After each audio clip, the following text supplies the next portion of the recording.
Hi, everybody. Welcome to our next episode of As the Walker Turns. And I have a very special guest today. This is Andy. Andy, So you are special.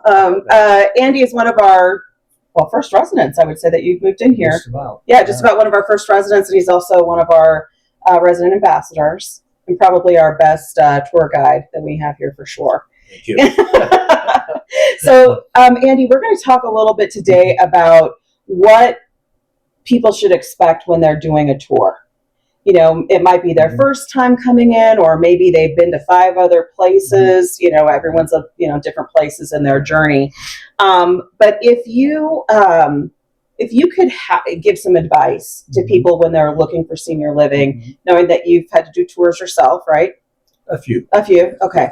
And then ultimately you chose us. What do you think people should expect, and how should that process look? I think the first thing, usually out of their mind, out of their mouth. Well, maybe. Oh. Block that out. Block that out is, how's the food? Okay. That's the very first thing out of their mouth. And everybody perceives food different. Mm-hmm. A lot of people love salmon. I hate salmon. Same. Yeah. I just don't like ocean fish. So, but I said, no, what you like, I don't like. What I like, you don't like. And I said, you find friends to sit with. I said, it always makes the food taste better anyway. That's good. Yeah. I like that. Yes. Yeah. It does. And good conversation always makes food taste better. And then they'll ask, what's the age group? Which I think is important for them. The majority of the people that come in are that 75 to 85 group that we are. Sure. And I said, but some of our most active people are the ones that are in 90s. One lady, she did move in with her family. Her kids wanted her, but she's 97 years old and she played pickleball twice a week. Was that Rita? Rita Bright. Oh, yeah. She could outrun all of us. You could not keep up with her right. walking down the hallway. So she's just a wonderful lady. I miss her and miss her every day. Yeah. And so I think those two things, the money question never comes up. Really? No, hardly ever. I think when they get their brochure and meet with some of the marketing people, then that comes up at that time. But when I talk to them, they want to know, first of all, how long have you been here? Say 4 years, 4.5 years. And how do you like it? I said, I love it. I said, I absolutely love it. And I said, well, what do you like about it? That always comes up. I said, people. Mm-hmm. The people that live here and the people that work here. I said, I can't be without them. Mm-hmm. That's the truth. So that's wonderful. Yeah, it is. Do you think that people ever talk to you about, or they're making decisions based on maybe how the community looks or how clean it is, or do you think that those are considerations? Yes, the first thing, of course, when they come in our lobby, that's overwhelming almost. It's so beautiful. Right. And they don't get that at most of the other places. Mm-hmm. The rooms are great. And if they want a 1-bedroom, 2-bedroom, they'll ask about those. And they very seldom ask me about prices. And right away, most of the time, I'll tell them, I say, I'm not a marketing person. I'm a resident, and I just like to tell you what a nice place it is. Yeah, it is. Well, and that's good because, that's an experience that I like to stay here when I visit. I stayed in the building last night, but that's different than being here every day, right? It's a different experience. Okay.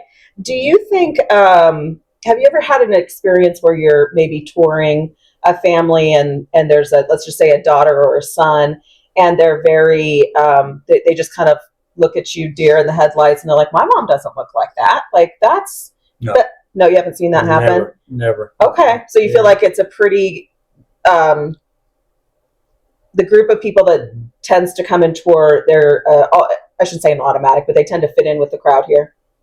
Oh, yes. Okay. Yeah, for sure. And I try to tell them that the age group, so I look at the people, I think, okay, you're probably in that same age group. Mm-hmm. Unfortunately, I'm not anymore. But I said there's a lot of couples, So I said, Mhm. I try to mention that to people that come in as a couple. Uh-huh. So I said, you'll have no trouble making friends. And, especially like at dinner time, people will invite you. There people that live here now have gone through just what you did, moving in for the first time and seeing the place for the first time. You've eaten dinner for the first time here, and has somebody welcomed you. And I said, I don't think there's ever a problem if somebody doesn't, or they'll invite you to sit with them. Oh, that's nice. And that's really good. Yeah, that transition can be really hard. Yeah, it is. Yeah. You're coming into a strange place for you. Right. And, absolutely. Yeah. Do you think that, have you done any tours for people moving into assisted living or memory support? No. Okay. No. So one of the things that, if this ever comes up, if someone happens to ask the question, one of the things that I recommend is that you ask the person doing the tour or talking to, how long has the leadership team been here? Like the Lori or, those kind of things. Sometimes that's important, the longevity there, or how long has that person maybe been in the industry? So maybe they're new to the business, or I'm sorry, new to the community, but maybe they've been in the business for a really long time. So that might be something for people to think about too. Sure. The other thing for assisted living and memory support that tends to come up quite a bit is the reactions, or I should say the interactions that you see between the staff and the residents, right? So in assisted living and memory support, it's going to be much more hands-on, right? So yes, you have that dining aspect. See that every day. Yeah, it's a very personal relationship. Pushing the wheelchairs down to the car or to the happy hour. Yeah. They can come down. Oh, yeah. They like to be happy. Absolutely. They don't like to be happy, yeah. So do you think that relationship is really, really important to kind of be able to trust those people that you're, oh, yes. ensuring their care? Yeah. Okay. For sure. Okay. Do you think that, how long do you think a tour should last? I don't think any more than an hour. Okay. Yeah. Okay.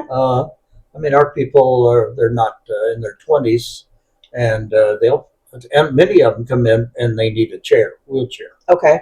They get out of the car, they didn't bring the wheelchair with them, maybe a walker. And if they hear that they're going to go on a tour, and it's maybe an hour long, they might need a wheelchair or something like that too. Just to help, because it's such a big campus. Sure. Okay. It is. Do you think that having amenities like some of the things we have, whether it's the pool or a lot of outdoor space, do you think that makes a difference to people? Oh, definitely. Okay. Absolutely. I think sunshine's an important thing. Yes. Yes. We need our vitamin D. And I said, look at this courtyard. I said, people walk in the summertime, and even when it's cold weather, they'll get out there with their jackets and walk. Yeah. And I said, it's very peaceful, and it's just a nice venue that you to get out of the inside and go outside, breathe some fresh air without getting in traffic. Yes, it's our own park. Yes, right. It is. It's our own little park. It is. Okay. Why did you decide to move here, Andy? If you've looked at several places, what was it about this that you had to ultimately make a decision for you? Well, I was widowed for 12 years, and I hadn't made any decision other. I was by myself in my house, and I'm a social person, and I got tired of it. But I had good friends that live in 3 other places in town here, and they're nice places. They're not, really low end. They're higher end places, but they weren't a good fit for me, and. So a neighbor of mine lived a few houses down from me. She came over and looked at this place, and I knew about it because it passed it every Sunday going to church, seeing it being built. Yeah. And she said, well, you ought to go look at it because I'm thinking about moving in. She had lost her husband a few years before that. I said, well, I'm not sure that that's right for me, and so I came over here and looked. And of course, when I walked in, the presentation of this lobby, signed me up. We went big, Andy. We went big on the lobby. Well, and as I understand it now, the newer buildings that are going to the resort look or high-end hotel look, and that's not a bad thing. So I looked at it and I went home and I thought about it. And I looked at the brochure and looked at the price and I called my real estate agent. And I said, "What can I get for my house?" And she told me. And I said, "Boy, you know." And I called my daughters and said, "What do you think?" My oldest daughter said, "Do it, Dad." Wow. Yeah, she lives out in Oregon and she's more my personality. Mm-hmm. And she said, "You love it." So every time she comes here, she sees people she knows. She went to the Branson with us this year. Did she? Yeah. Oh. And my youngest daughter went 2 years ago with us. Oh. So they've both gone with us. Oh, that's okay. That's so fun. Yeah, and I love to do those tours. Yeah, he's a great tour guide. Another story. Well, sure. Yeah, you take them on adventures outside of the state. Looking at another one. What? Oh, can you tell us where you're going to go? Well, is it secret? I had 2 papers today come in the mail from my travel agent that I work with, and one of them is it's a 15-day cruise, and that's almost too long. Okay. I think, especially for our age group, we're going to, move out by now, but after that, and the cost, I try to keep the costs down as much as I can, even though people can probably afford it better than I can. But by the same token, that's why the Branson and the Nashville and those trips are very reasonable. Oh, sure. But there was also one 7-day cruise to part of the Caribbean. Nice. Yeah, and that looked really nice. I'm also looking at a 5-island Hawaiian cruise with Norwegian that I did 20 years ago with my wife, and that was probably my favorite cruise of all. That would be a blast. Yeah, it is, because the 5 islands are totally different, right? And even the vegetation's the same. But I've got a call into him today, and he hasn't called me back today, but give me prices and. How fun. How many people do I really need? Because I do 20 to go to Branson and Nashville. I don't think I'd get that many to go to a cruise. Maybe if you did it in the winter, they'd go. February, March. No, actually, September, October. That's the best time to go? Yeah. Okay. Yeah, I remember. I've been January and it's rainy and cold. Oh. When I was there the last That's not worth it. No, I remember when I went to the Big Island once and we landed and I was like, where are the palm trees? Where are the beaches? I was so shocked. Because I'd been to Maui and some other place. Anyway, I was shocked. Yeah. Well, Andy, thank you so much for sharing your wisdom. We appreciate everything you do here for us. It's a great place. I'm blessed. Blessed to have you. Thank you, Andy. All right. Thanks, everybody.